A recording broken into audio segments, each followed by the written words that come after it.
मलुकदास जी महाराज ने कहा वहां न कोई पहुंचा जहां बसते हैं राम। मलुकदास जी महाराज की साखी, वहां न कोई पहुंचा, कहां? बोले वहां न कोई पहुंचा जहां बसत हैं राम। महाविकट वह पंथ है पैड़ा मारे काम। ये कामना ही पैड़ा मार देती है। चलो चलो सब कोई कहे पहुंचे बिरला को। एक कंचन एक कामनी दुर्गम घाटी दो।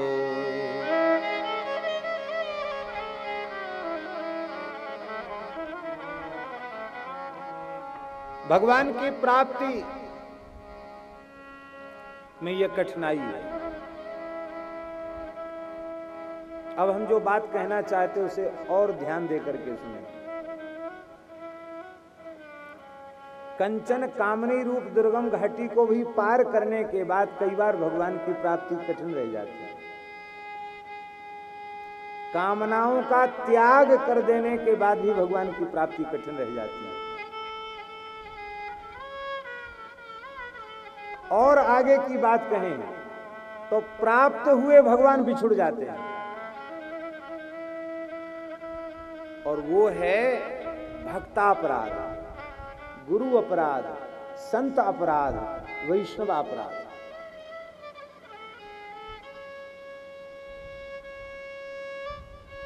इससे बड़ी बात क्या होगी? भगवान के नित्य वैकुंठ धाम में भगवान के 16 पार्षदों में प्रधान पार्षद जय विजय सदा वैकुंठनाथ के द्वार पर खड़े होकर वैकुंठनाथ की मुख छवि का दर्शन करने वाले हैं। भगवत रूप भगवत पार्षद। भगवान 4 भुजा के हैं, जय विजय भी चतुर्भुज। भगवान मेघश्यामल कोमलांग हैं, वो भी मेघश्यामल कोमलांग हैं।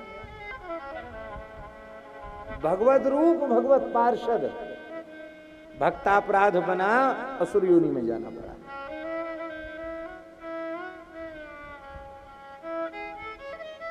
इसलिए हम निवेदन कर रहे हैं महाराज, समस्त प्रकार की सावधानियां साधक में हो, किंतु यदि संतापराध, भक्तापराध, वैष्णवापराध से बचने वाली सावधानी उसके जीवन में न रही तो ये सब सावधानियां भी व्यर्थ हो जाती हैं, फिर भी उससे भगवत प्राप्ति नहीं हो पाती। आप प्राप्त हो भी गए हो तो प्राप्ति रह नहीं पाएगी, बिछुड़ जाएगा।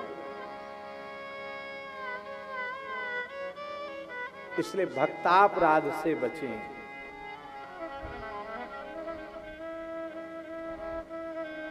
भक्तापराध से बचाने के लिए ही नाभाजी ने हम सब पर कृपा की है।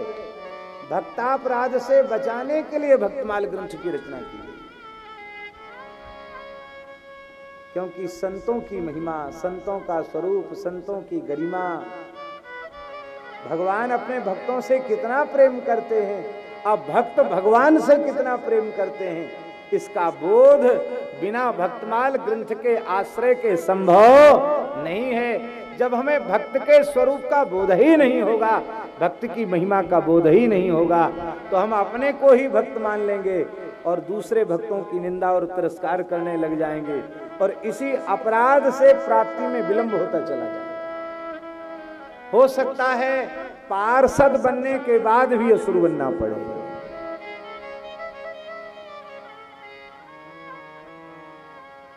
भक्तापराध सबसे बड़ी बाधा है। अरे नारायण, जीव की बात जाने दीजिए।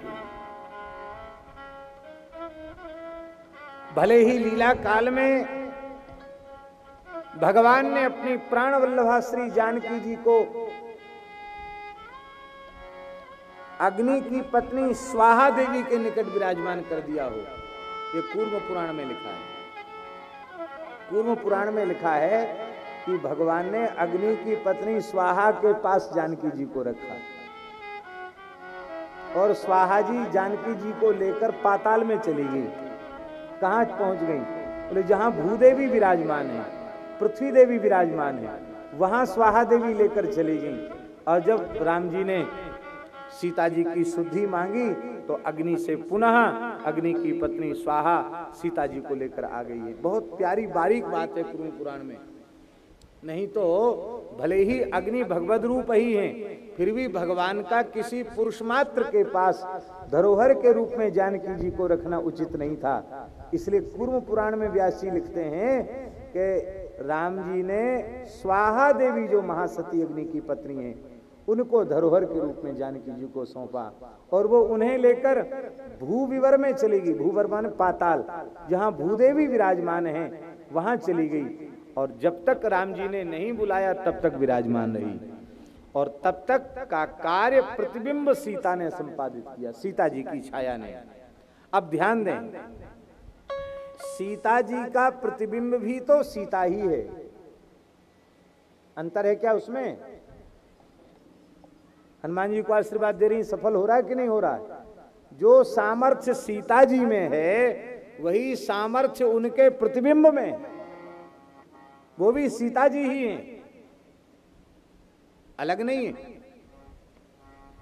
और उन प्रतिबिंब सीता ने लक्ष्मण जी का तिरस्कार किया, भले ही भगवान की प्रेरणा से ही किया, भगवान की लीला को आगे बढ़ाने के लिए किया।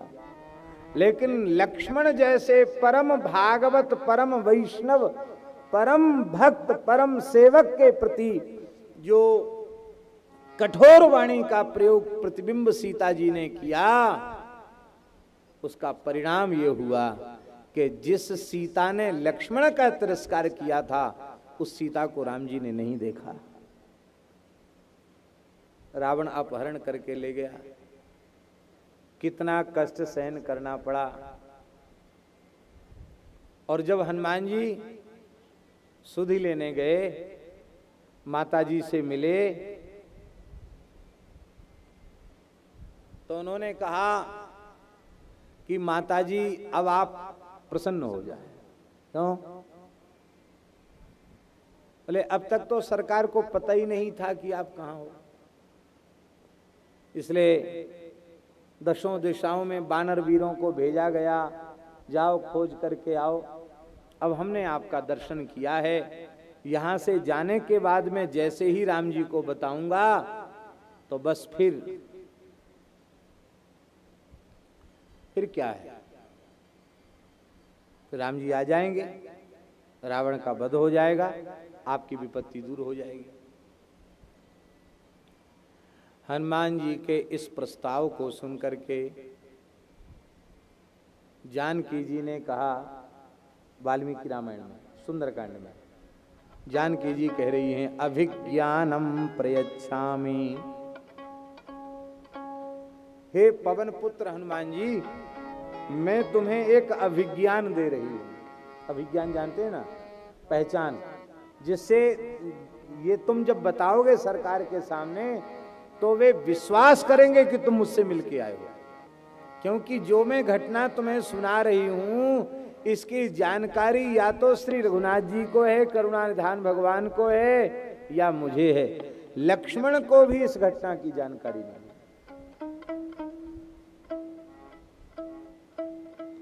हनुमान जी बड़े उत्सुक हुए।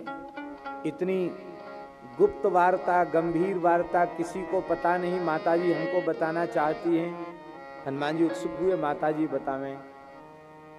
माताजी ने कहा कि चित्रकूट में स्फटिक शिला पर एक बार सरकार ने अपने करकमल से मेरा श्रृंगार किया था और उसमें जयंत ने उपद्रव किया, विक्षेप किया।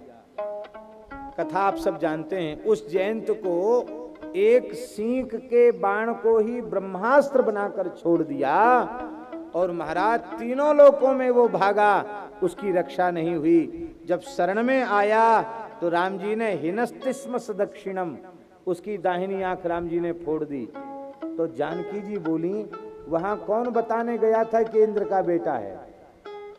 उसको तो जान गए, वो तो अपना काम बना के चला गया था, लेकिन मेरे न बताने पर भी ये जान गए और एक सींग को ब्रह्मास्त्र बना दिया इन्होंने अपने संकल्प से। और वो जयंत जब तक शरण में नहीं आया तब तक उसको छोड़ा नहीं। और मुझे कौन ले गया? मेरे तनिक अपराध पर जयंत को दंड किया, और जो मुझे ही उठाकर ले गया वो अब तक जीवित है। उसके लिए एक सीख छोड़ देते तो रावण के तो दादा गुरु होते, वो दौड़ के आते शरण में, महाराज प्राण बचाने के लिए। कौन नहीं आता? दुनिया में भागना पड़ता रावण को, जब शरण में आता तब छुट्टी मिलती।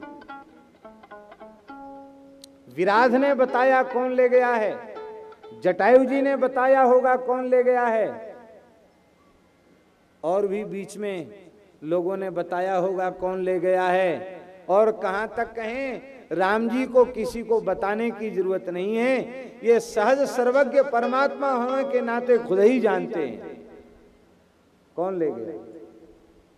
व्यर्थ में बानरों को परेशान कर रहे हैं, तुम पूरब जाओ, तुम पश्चिम जाओ, तुम उत्तर जाओ, तुम दक्षिण जाओ। मुझे पता है कि ही अपराध नाथ हूं त्यागी, मुझे पता है किस अपराध से मेरा त्याग किया गया। इसलिए हनुमान तुम बहुत भोले भक्त हो, यहां से जाने के बाद भी तुम, यह बताने के बाद भी तुम यह बात समझ लो कि राम जी मेरे संकट को दूर करने नहीं आएंगे। तुम बता दोगे कि मैं यहां हूं, इतने कष्ट में हूं, सुन के खुद रो लेंगे, नाटक कर लेंगे, लेकिन यहां नहीं आएंगे। हनुमान जी ने कहा ऐसा क्यों? बोले हमको पता है ना, अपने शरणागत के सारे दोषों को क्षमा कर देते हैं, सारे अपराधों को क्षमा कर देते हैं, लेकिन अपने प्राण प्यारे भक्त का अपमान करने वाले भक्तापराधी को क्षमा नहीं करते हैं। ये इनका स्वभाव है। इस स्वभाव को मैं अच्छी प्रकार से जानता हूं। मैंने श्री राम जी के चरणों में अनन्य भाव से समर्पित उनके अनन्य भक्त लक्ष्मण का तिरस्कार किया है, और जब तक लक्ष्मण के तिरस्कार की क्षमा प्रार्थना मेरे द्वारा नहीं की जाती तब तक सरकार मेरी विपत्ति को दूर नहीं करेंगे।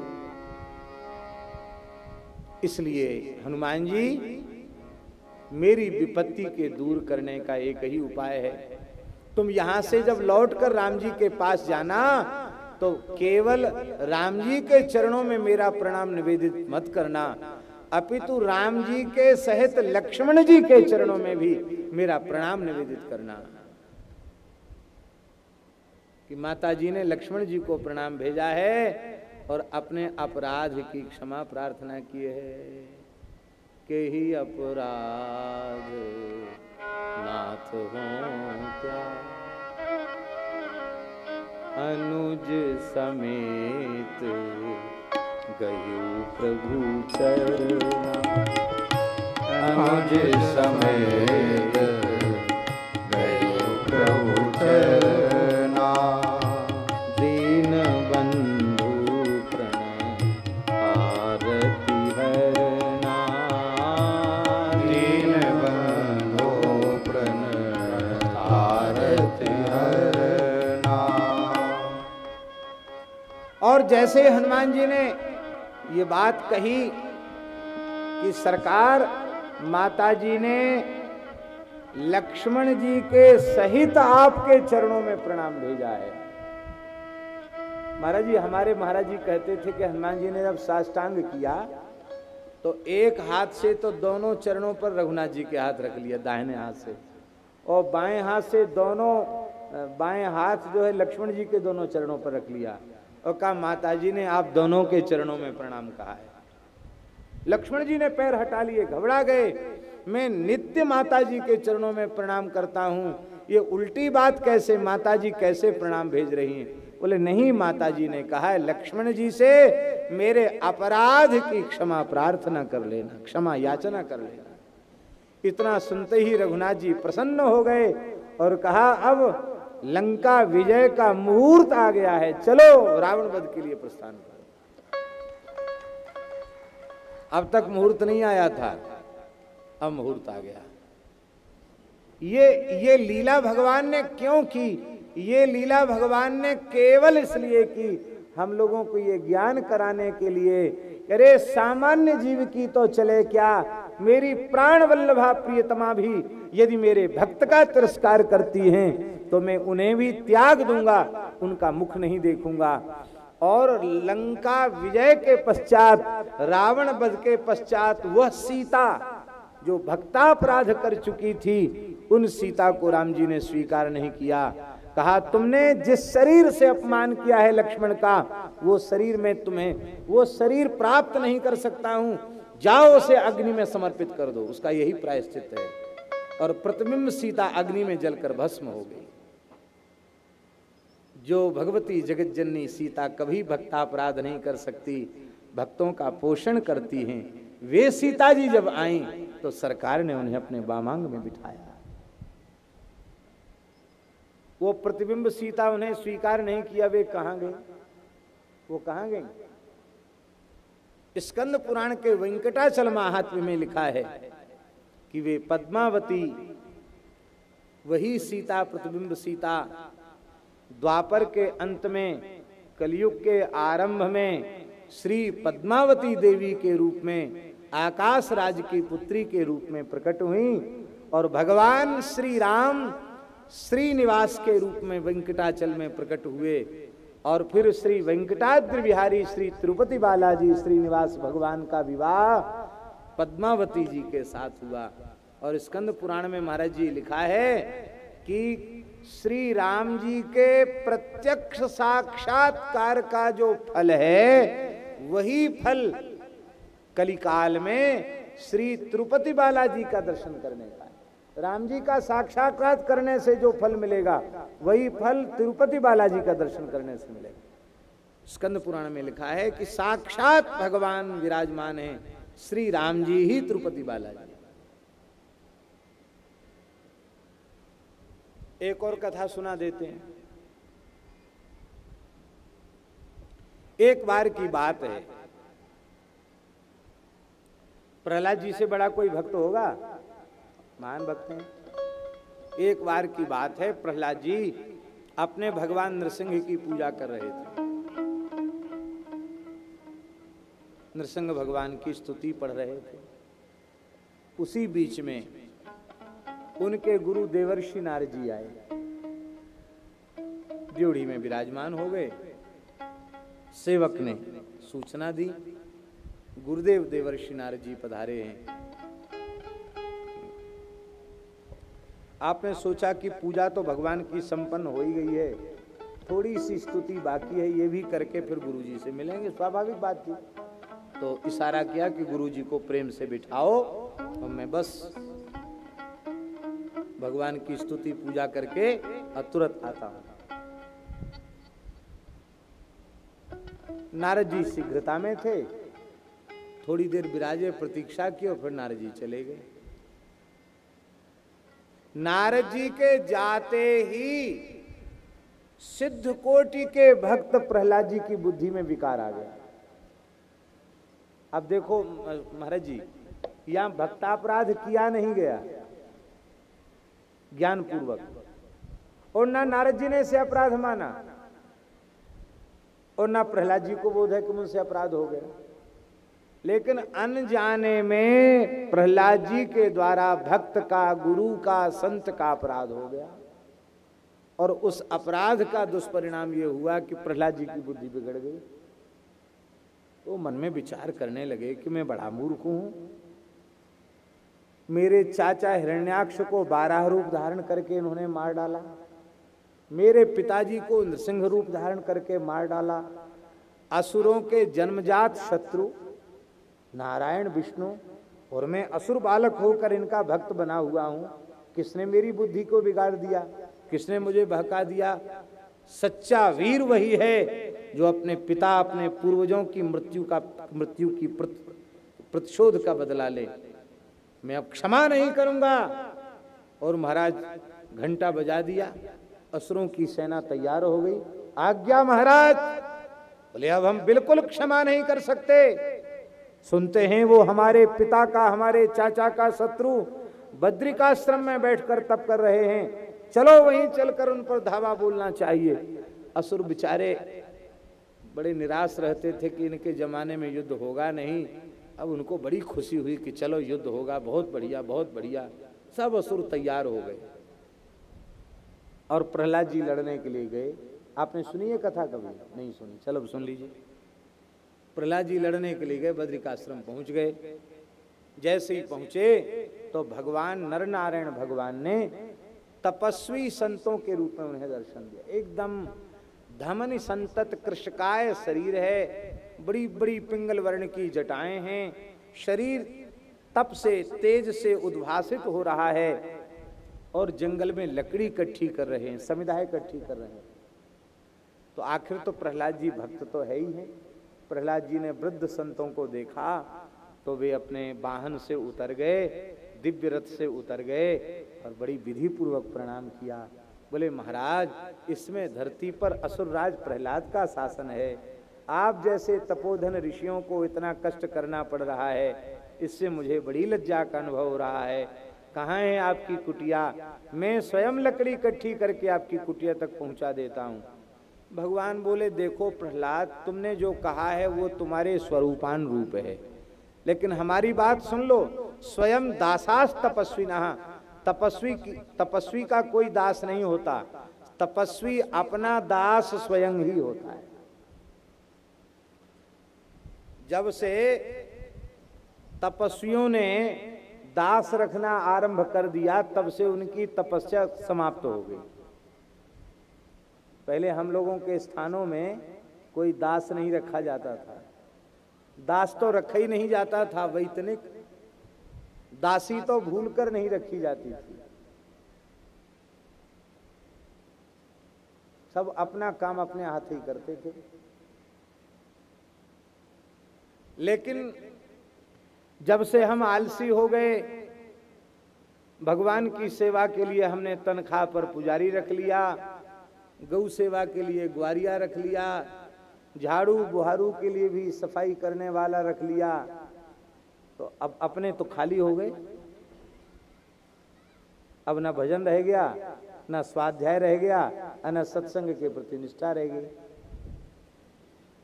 तमाम तरह की विकृतियां आ गई। स्वयं दासास तपस्विना, भगवान बोले तपस्वी खुद के दास खुद ही होते हैं। तपस्वी दास रखे तो उसकी तपस्या नष्ट हो जाती है। इसलिए आज तुम लकड़ी पहुंचा दोगे, कल कौन पहुंचाएगा लकड़ी? प्रहलाद जी बोले कि आज तो हमसे सेवा ले ही लीजिए, कल से तो आपको अपना काम करना ही है। बहुत हट किया तो भगवान बोले अच्छा ऐसा करो, ये लकड़ी नीचे पड़ी है, उठा के हमारे हाथ में दे दो, इतने से तुम्हारा भाव रह जाएगा और हम तुम्हारी सेवा को मान लेंगे। प्रहलाद जी ने सोचा कि इन संतों के साथ, ऋषियों के साथ ज्यादा विवाद भी नहीं करना चाहिए, इनका मन ऐसा ही है तो चलो ठीक है। तो प्रहलाद जी लकड़ी उठाने लगे और ठाकुर जी की लीला, वो लकड़ी उठे ही नहीं प्रहलाद जी से। पूरी ताकत लगाई प्रहलाद जी ने, पूरी शक्ति लगाई, लकड़ी उठी नहीं। प्रहलाद जी कोई कम शक्तिशाली नहीं है। प्रहलाद जी ने इतनी शक्ति लगाई कि ये धरती शेष भगवान के मस्तक से 4 अंगुल ऊपर उठ गई, लकड़ी नहीं उठी। प्रहलाद जी घुटनों के बल गिर गए, मूर्छित हो गए। जब मूर्छित हो गए तो भगवान ने अपना वरदहस्त मस्तक पर पधराया और बड़े स्नेह पूर्वक कहा, बस इतनी सी शक्ति प्राप्त करके नारायण से युद्ध करना चाहते हो? अरे ये तो कोई महापुरुष हैं। जैसे प्रहलाद जी ने रोते हुए चरण पकड़े, साक्षात नार नारायण भगवान प्रकट हो गए। बोलो बद्री नारायण भगवान की। प्रहलाद जी बहुत रोए, बोले महाराज मेरी बुद्धि को भूत कहां से चढ़ गया, मेरे भीतर ये भूत कहां से घुस गया। भगवान ने हृदय से लगाकर कहा, नारद जी चले गए। अरे भगवान की प्राप्ति संत सदगुरु की कृपा से होती है, और गुरु महाराज आ गए हैं, संत आ गए हैं, यह सुनकर मेरी सेवा छोड़कर यदि उनसे मिलते तो मैं प्रसन्न होता, लेकिन तुमने मेरी सेवा को प्रधान माना, संत सदगुरु का आदर प्रधान नहीं माना, बस इसी अपराध से तुम्हारी बुद्धि बिगड़ी। अब सोचो भक्तापराध कितना सूक्ष्म है।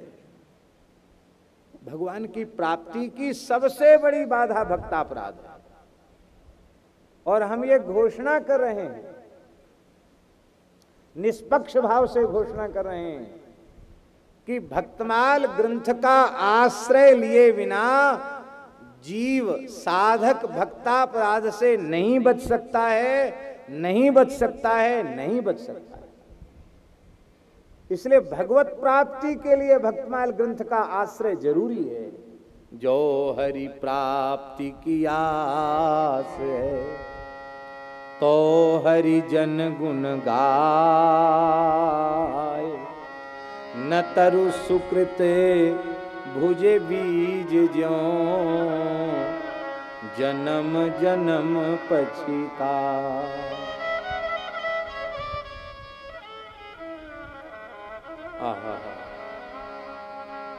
भक्त दाम संग्रह करे, कथन श्रवण अनुमोद, सो प्रभु प्यारो पुत्र ज्यों, बैठे श्री हरि की गोद।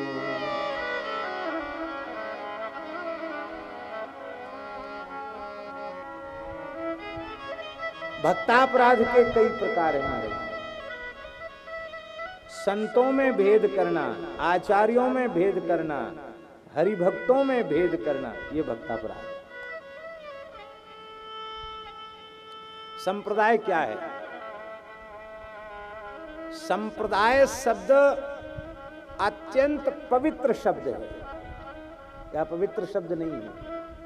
संप्रदाय माने नित्य सिद्ध अनादि वैदिक परंपरा से प्राप्त भगवत प्राप्ति की एक पद्धति, उपासना की एक पद्धति, उस पद्धति का नाम है संप्रदाय।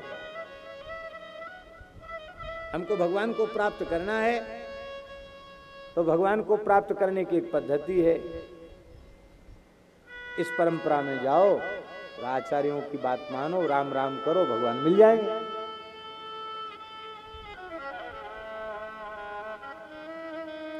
और कोई ऐसा महात्मा नहीं है जिसका उपदेश भगवत प्राप्ति में उपयोगी न हो, क्योंकि भगवान को पाकर के ही उन्होंने हमको बताया है, खाली बोला नहीं है। भजन किया, भगवान को प्राप्त कर लिया, फिर उन्होंने बताया कि हमें इस पद्धति से मिला है, इस पद्धति का अनुसरण करो, तुमको भी मिल जाएंगे। और उसी में विविध संप्रदाय प्रकट हो गए। पुष्पदंत जी कह रहे हैं, त्रयी सांख्यम योगा, त्रयी सांख्यम योगा, पशुपति मतम वैष्णवमिति, प्रभिन्ने प्रस्थाने परमिदमदा पथ्यमिति च, रुचिनां वैचित्र्यात् ऋजुकुटिल नाना पथजुषां, नृणाम् एको गम्या त्वमसि पयसा मरणवैव। वेदत्रयी का मार्ग, सांख्य का मार्ग, योग का मार्ग, पाशुपत मार्ग, वैष्णव मार्ग, लेकिन ये सब अलग अलग प्रकार के साधकों की रुचियों का ध्यान करते हुए अलग अलग प्रकार के मार्गों का निर्देश किया गया। ये सारे के सारे मार्ग आप तक जाते हैं। कैसे?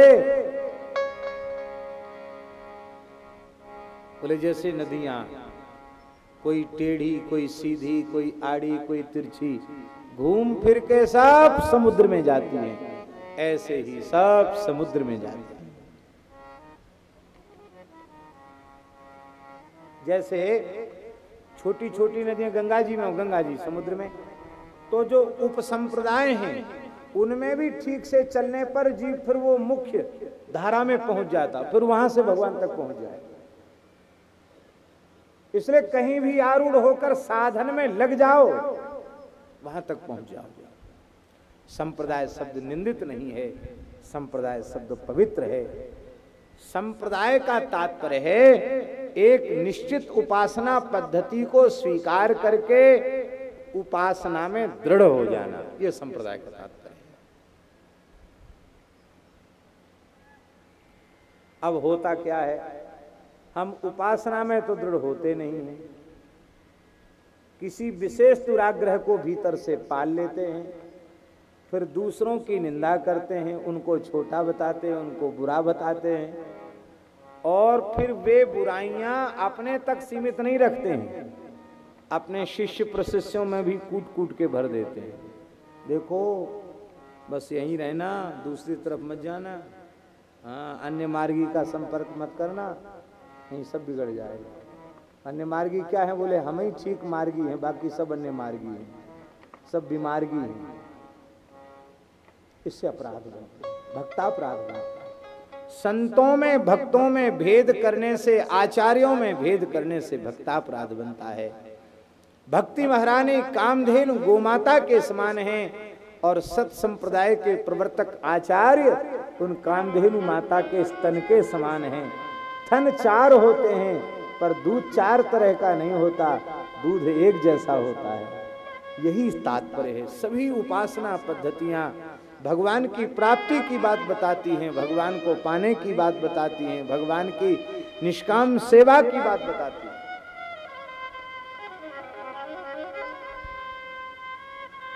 तो भक्तों में भेद करने से, आचार्यों में भेद करने से भक्तापराध बनता है, और भगवत स्वरूपों में भेद करने से भक्तापराध बनता है। भगवत अपराध तो बनेगा ही, भगवान के स्वरूपों में भेद करने से, श्री राम कृष्ण नारायण के स्वरूपों में भेद करने से भगवत अपराध तो बनेगा ही, भागवत अपराध भी बन जाएगा। भगवान 10 भी सो सकते हैं क्या? भगवान भी दूसरा भगवान नहीं बना सकता। सर्वसमर्थ है भगवान, पर कहो दूसरा भगवान बनाओ तो उनको कहना पड़ेगा आप सरिस खोजूं कहाँ जाए, आप सरिस खोजूं कहाँ जाए, नृप तव तनय हो में आई, नृप तव तनय हो में आई। मैं स्वयं पुत्र बनकर आऊंगा, लेकिन हम लोग भगवान के स्वरूपों में भेद कर देते हैं। भगवान के स्वरूपों में भेद करने से भक्तापराध कैसे बनता है? बहुत ध्यान से सुने, बड़ी बारीक बातें हैं और छोटी छोटी बातें हैं, लेकिन ये भगवान की प्राप्ति के लिए बहुत जरूरी है। हम राम जी के भगत हैं। अब राम जी की महिमा तो हमने खूब गाई, और श्री कृष्ण भगवान का चरित्र जब आया अब रामकृष्ण के स्वरूप में भीतर से भेद मानते हैं। यदि हम ऐसा करते हैं तो राम जी का चरित्र गाते समय तो खूब राम जी की महिमा स्थापित करेंगे, और कृष्ण भगवान की कथा कहते समय कहेंगे हाँ वो तो बेचारे कोई राजकुमार भी नहीं थे, उनके पिताजी गैया चराते थे और अपने छीन झपट के छीना झपटी करके माखन चोरी करके कभी किसी का कपड़ा चुरा लिया, कभी माखन चुरा लिया, ऐसे बेचारे अपना गुजर बसर करते थे। हाँ भगवान तो थे हैं ही, क्योंकि पुराणों में लिखा है, लेकिन भगवान तो वस्तुतः राम जी हैं। ऐसा यदि हमारे मन में बात आ गई, हमने अपनी वाणी से कह दिया, तो अब जो कथा के श्रोता बैठे हैं वे ही श्रोता नहीं हैं, भगवान के नित्य मुक्त पार्षद कथा में बैठते हैं। श्री बलि जी, प्रहलाद जी, उद्धव जी, अम्बरीश जी, ध्रुव जी, प्रहलाद जी, विभीषण जी, ये सब नित्य सिद्ध भगवत भक्त पार्षद कथा सुनने के लिए बैठते हैं। प्रत्यक्ष श्रोताओं में भी कोई राम जी का भगत है, कोई कृष्ण का भगत है, कोई नारायण स्वरूप का भगत है, और अप्रत्यक्ष दिव्य श्रोताओं में भी कोई राम के उपासक, कोई कृष्ण के उपासक, कोई नारायण के उपासक हैं। अब हमने जिस स्वरूप की उपेक्षा कर दी, उस स्वरूप के उपासकों के मन में कितनी पीड़ा होगी। उद्धव जी कथा में बैठे होंगे, उन्हें कितनी पीड़ा होगी। ये वक्ता कितना मूर्ख है बताओ। मैं तो कथा सुनने यहाँ आया था, ये हमारे श्री कृष्ण भगवान को नचनिया कुदनिया बता रहा है, इनको कहता है कि तो एक नंबर के भगवान नहीं है, बड़ा मूर्ख है। अथवा वक्ता है श्री कृष्ण का भक्त, राम जी के प्रति वो भाव उसके मन में नहीं है। अब वो कथा कहने बैठा, बोले भाई देखो, प्रेम का प्रकाश तो केवल श्री कृष्ण में हुआ, राम जी तो बेचारे मर्यादा में बंधे रह गए, कहाँ उनके चरित्र में प्रेम का प्रकाश हो पाया। राम जी ठीक है भगवान तो हैं, पर 12 कला के हैं। श्री कृष्ण भगवान बड़े हैं क्योंकि वो 16 कला के हैं। ये सब बातें अज्ञान से जन्य हैं, अविवेक से जन्य हैं, ये सच्ची नहीं है। लेकिन अब किसी ने दुराग्रह के कारण ऐसा कहा। अब महाराज विभीषण जी कथा में बैठे हैं, कितनी पीड़ा होगी। मेरे आराध्य को क्या कह रहा है। हनुमान जी बैठते हैं कथा में, उनको कितनी पीड़ा होगी, कितना गुस्सा आएगा। और कहीं वक्ता के ऊपर हनुमान जी को गुस्सा आ गया, हमारे राम जी की बुराई कर रहा है, उनको छोटा बता रहा है, वो कहीं हनुमान जी को गुस्सा आ गया वक्ता के ऊपर, तो त्रिलोक विजयी रावण तो एक घूंसा नहीं झेल पाया। वक्ता बेचारा क्या झेलेगा हनुमान जी का कोप।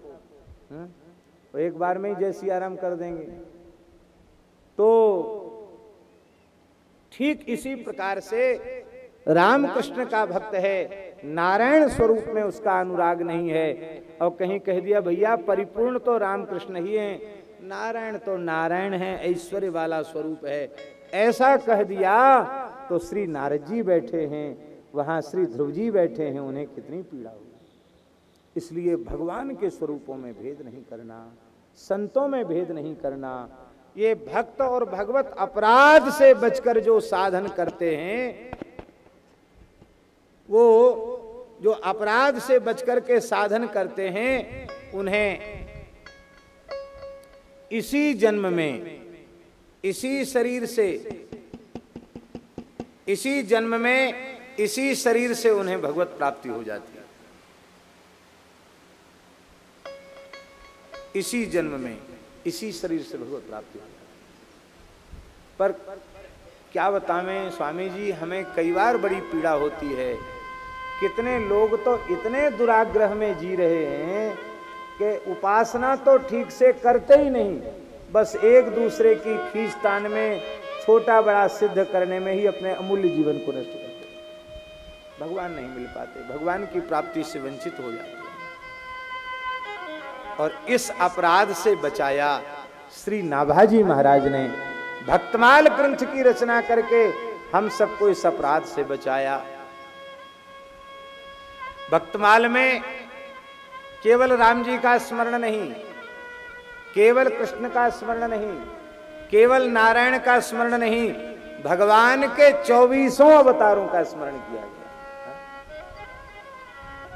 और उन 24 अवतारों का स्मरण करने के बाद कह दिया गया कि ये 24 नित्य हैं, 24 सच्चिदानंद हैं, 24 परिपूर्ण हैं, ये बात कह दी गई। ये बात कोई स्वीकार कर ले तो भगवान के किसी स्वरूप के प्रति उसका अपराध नहीं बनेगा। 24 रूप लीला रुचिर श्री अग्रदास उरपद धरो। 24 रूप लीला रुचिर श्री अग्रदास उरपद धरो। 24 रूप लीला रुचिर अग्रदास उरपद।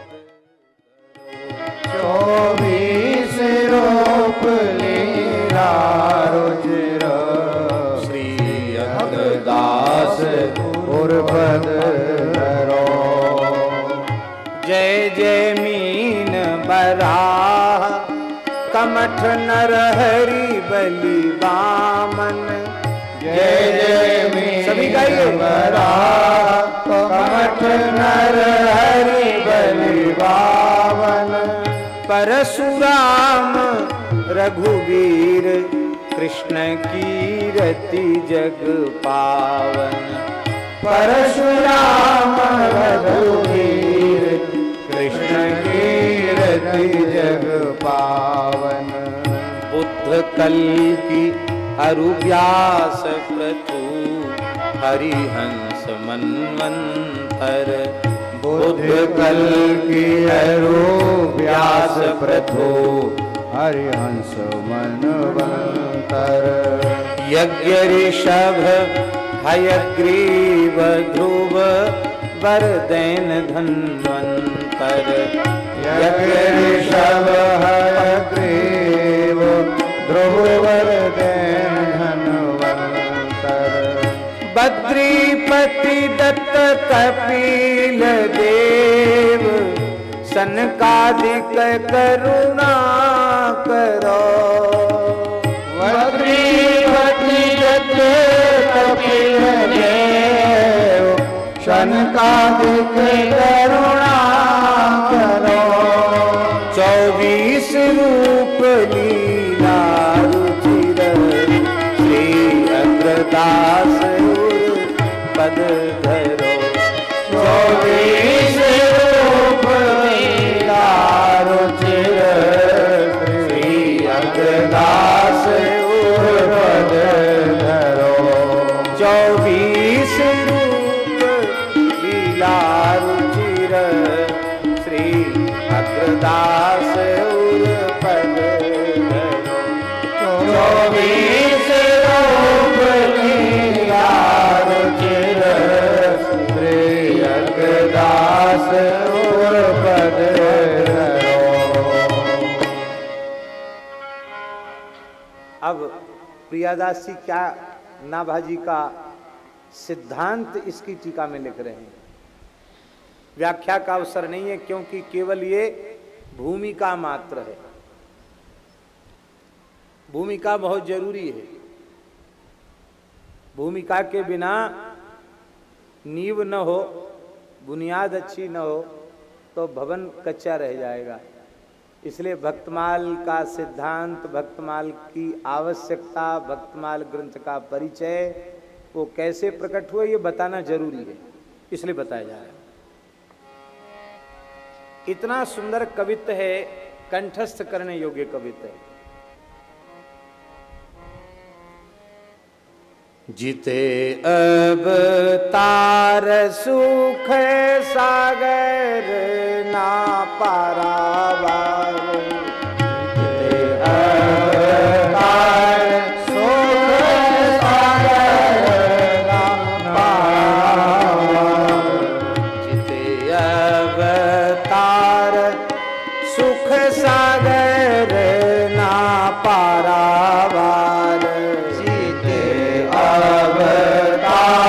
सुख सागर ना पारावार।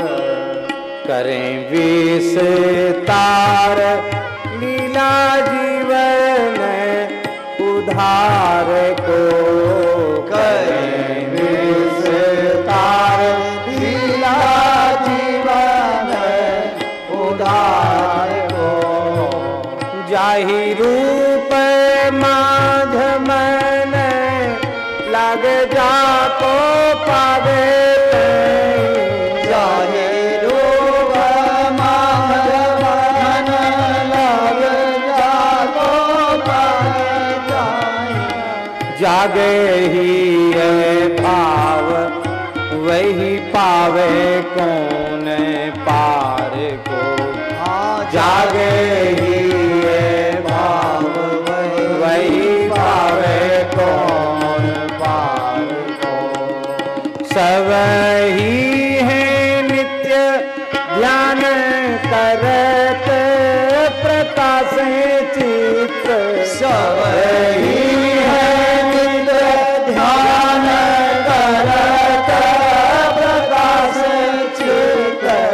सब ही है नित्य ध्यान करत प्रकाश चित्त।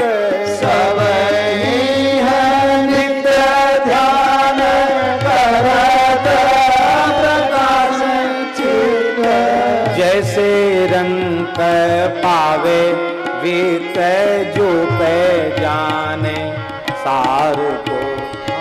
जैसे रंग पावे वीत जो जाने सार को। जैसे रंग पावे वीत जो पे जाने सार को।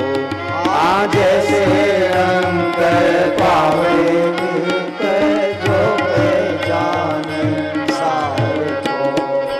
केसन कुटिलताई ऐसे मीन सुखदाई।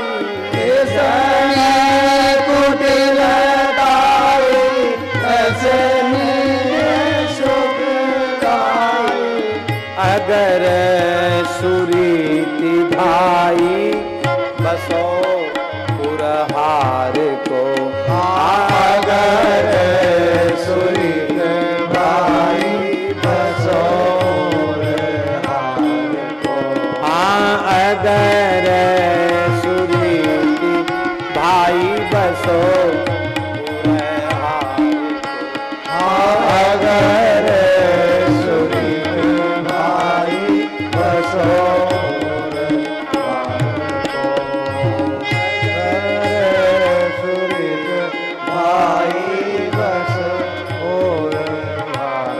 को। अगर सुरीत भाई बसो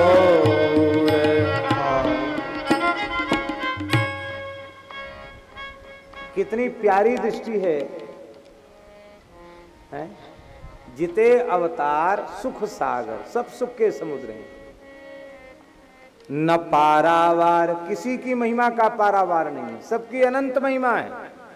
करें विस्तार लीला जीवन उद्धार को। हम सब जीवों के उद्धार के लिए भगवान ने इन रूपों में प्रकट होकर लीला की। तब क्या करें? बोले जाहि रूप माझ मन लाग जाको पागे तहीं। इन 24 स्वरूपों में जहां आपका मन लग जाए वहीं अपना मन लगा दो, 16 आना मन लगा दो। जागे ही भाव, वहीं से भाव जग जाएगा। वही पावे कौन पार को। ऐसा भाव जग जाएगा जिसका कोई पारावार नहीं होगा। बोले फिर इनमें कोई पूर्ण कोई अपूर्ण। बोले महाराज पूर्ण पूर्ण कुछ नहीं। पूर्णमदः पूर्णमिदं पूर्णात् पूर्णमुदच्यते पूर्णस्य पूर्णमादाय पूर्णमेवावशिष्यते। पूर्णस्य पूर्णमादाय पूर्णमेवावशिष्यते। पूरे में से पूरा ले लिया तो भी पूरा है। वो अपूरा अपूर्ण होता ही नहीं है, अधूरा होता ही नहीं। इसलिए सब ही हैं नित्य। जितने अवतार हैं सब नित्य हैं, सब ही हैं नित्य। ध्यान करत प्रकाश हैं चित्त। और इनकी प्राप्ति में जैसे रंग पावे बित, जो पे जाने सारे को।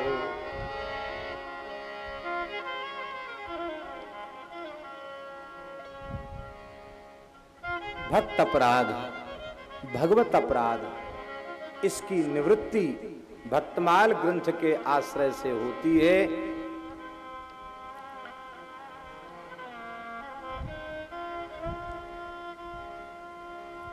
पूज्य स्वामी जी के परिकर के कुछ संतों ने बताया, उड़ीसा वाले संतों ने बताया। उन्होंने कहा महाराज जी, स्वामी जी ने भी एक दो आवृत्ति पूरी भक्तमाल सुनी कक्ष में। कोई न कोई साधक पढ़ के सुनाते थे और स्वामी जी सुनते थे और बहुत प्रसन्न होते थे।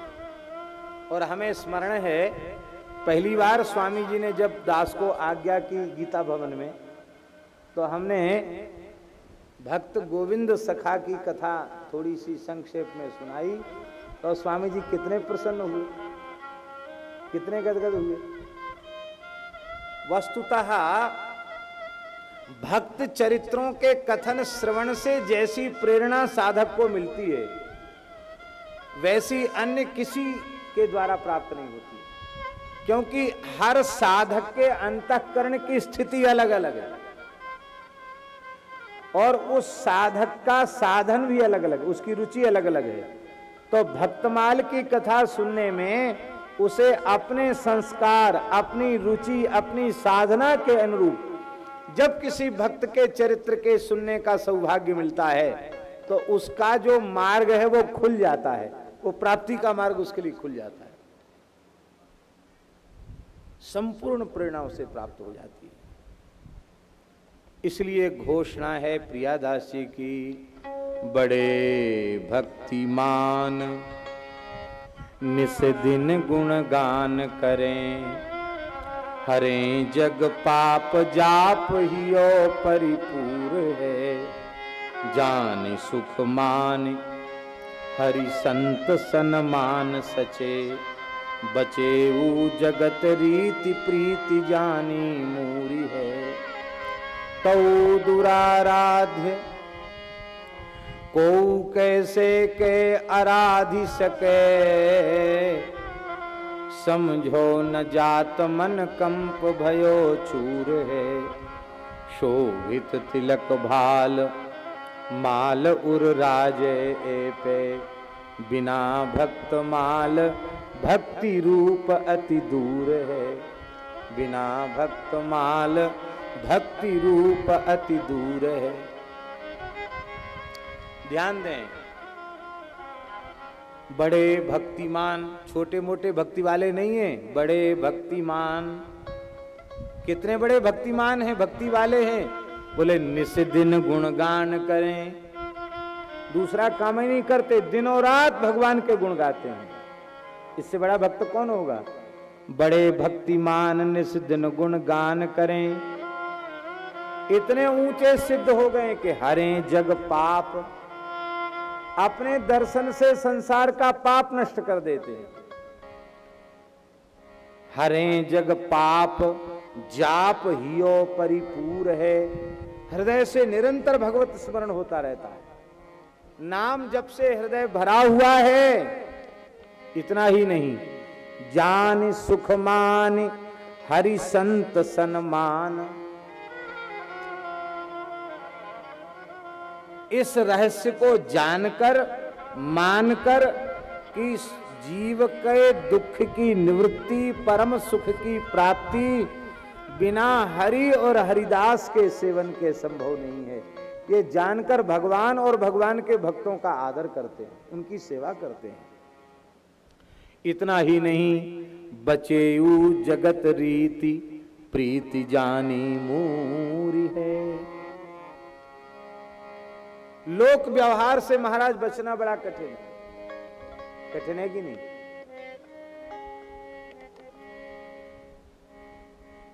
जगत का व्यवहार महाराज इतना विचित्र है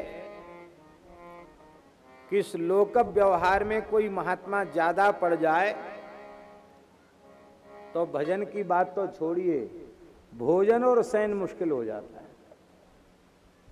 भजन तो बहुत ऊंची चीज है, ज्यादा लोक व्यवहार में पड़ने से भोजन और शयन की भी फुर्सत नहीं मिलती। भजन की फुर्सत तो, भजन के समय भी 10 आदमी घेरे रहेंगे, सोते समय तुम चाहे मरो चाहे जियो, हमको, हम इतने दूर से आए, हमको समय दो।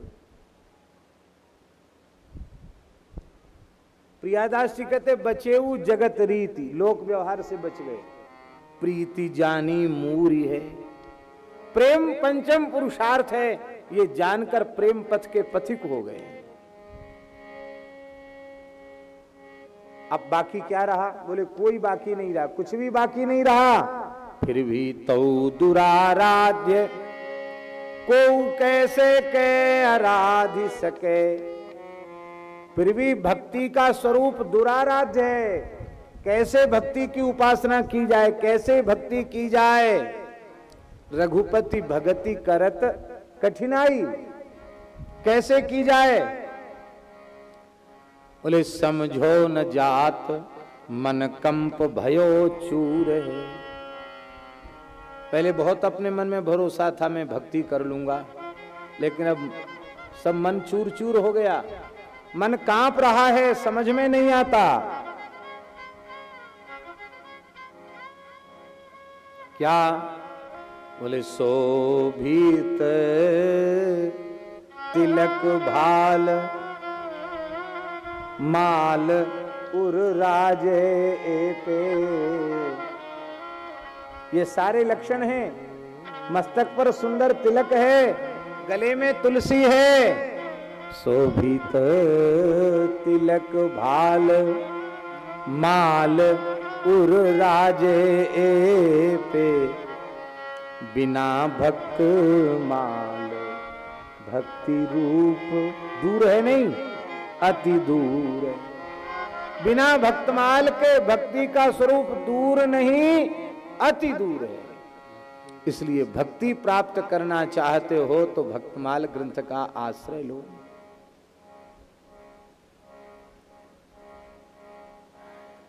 पर भक्तमाल की कथा थोड़ी गरिष्ठ है, जल्दी पचती नहीं है। बहुत श्रद्धा भीतर हो तो पचती है, नहीं तो नहीं पचती है। पंडित लोग तो गप्पाष्टक ही समझते हैं इसको।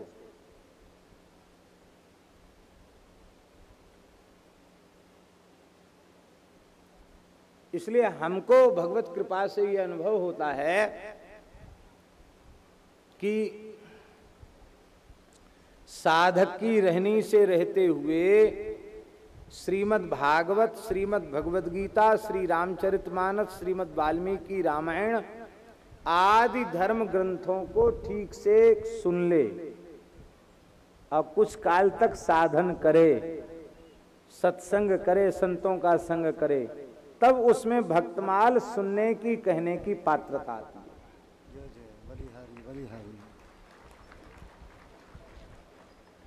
हम एक बात आपको बताएं, एक सत्पुरुष थे, गृहस्थाश्रमी थे, मध्य प्रदेश में दमोह शहर में रहने वाले परम नामनिष्ठ पूज्य पंडित श्री शिवशंकर जी दीक्षित दादाजी के नाम से प्रसिद्ध थे। सैकड़ों गांवों में हरिनाम की गंगा प्रवाहित की उन्होंने, उच्च कोटि के भक्त थे।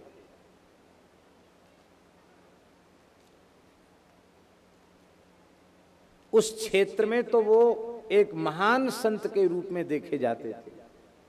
उनका जीवन आदर्श था, बड़े नाम प्रेमी थे। महाराज जी 40 वर्ष तक हनुमान जी को उन्होंने बिना नागा किए कथा सुनाई। 40 वर्ष तक राम कथा सुनाई, एक दिन भी नहीं छोड़ा। एक जगह 40 साल तक एक आसन से कथा सुनाई।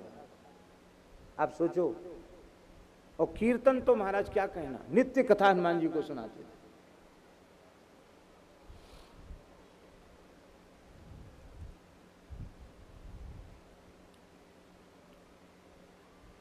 भागवत जी की कथा भी नित्य सत्संग में सुनाते थे, गीता जी पर भी प्रवचन करते थे, और कीर्तन तो मुख्य था ही उनका। सन हमें स्मरण में नहीं है। हमारे पूज्य गुरुदेव श्री भक्तमाली जी महाराज, उनसे उनका परिचय हुआ। श्री प्रभुदत्त ब्रह्मचारी जी से उनका बहुत प्रेम था। श्री प्रभुदत्त ब्रह्मचारी जी उनको बहुत आदर देते थे। तो भगवान की कृपा से कोई संपर्क संबंध हुआ, महाराज जी से वो जुड़े और उन्होंने महाराज जी का आवाहन किया कि आप हमारे यहाँ नवरात्रि में दमोह में कथा सुनाने पधारे। महाराज जी बड़े सरल थे, हम भी पहली कथा में महाराज जी के साथ हुए। तो क्या कथा हो? बोले महाराज राम कथा तो हम खुद ही कहते, भक्तमाल की कथा हो। सुनते भक्तमाल ग्रंथ है, भक्तमाल से वे